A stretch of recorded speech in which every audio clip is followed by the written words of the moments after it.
এই মুহূর্তে আমরা গুজরাটের জামনগরের লাখোরা লেকের সামনে, তবে রয়েছে একটি প্রবেশ মূল্য।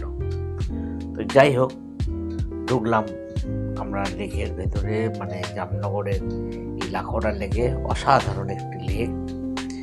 এই যে সামনে একদম লাল কার্পেটের মতো রাস্তা, চলুন হেঁটে যাই। এই যে আমার এই সাইডে দেখতে পাচ্ছেন লেক, এটি রনমল লেকও বলা হয়।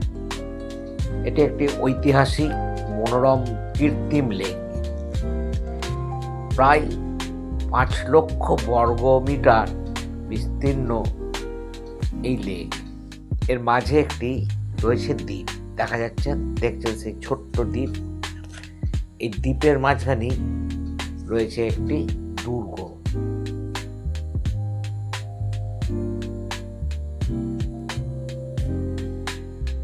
তবে বর্তমানে এটি লাখোরা ফোর্ট, যা মিউজিয়াম হচ্ছে প্রধান আকর্ষণ।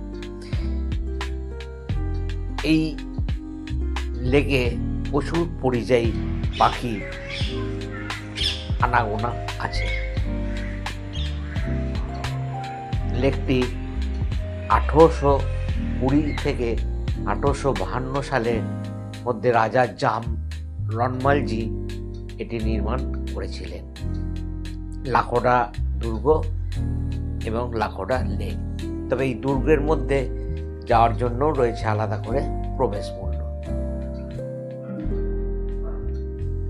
তো যাই হোক, আমরা এখন সেই দুর্গের মধ্যেই প্রবেশ করব। তবে প্রবেশের পথে রয়েছে দেখুন অনেক পাখির ছবি। তো সত্যি গুজরাটের বেশ কিছু নিদর্শন সত্যি দেখার মতো, না চোখে দেখলেই নয়। এই সামনে সোজা রাস্তা দেখছেন, এখানে রয়েছে। এই লেকে কোনো খাবার দাবার দেওয়ার সম্পূর্ণ নিষেধ। এখানে সাইডগুলো সব কাঁটা লাগানো আছে, যাতে কেউ হাত দিয়ে খাবার যাতে না দিতে পারে।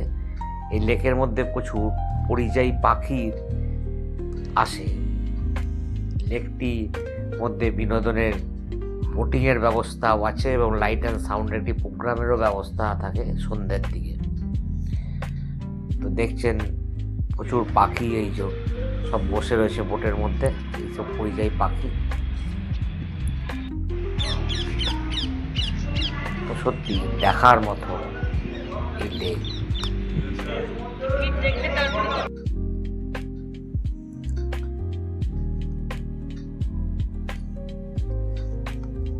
এখানে টিকিট,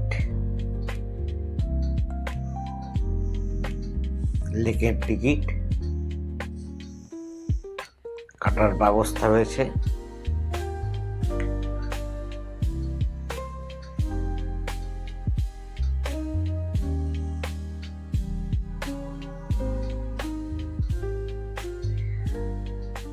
লেকের জল যেন একদম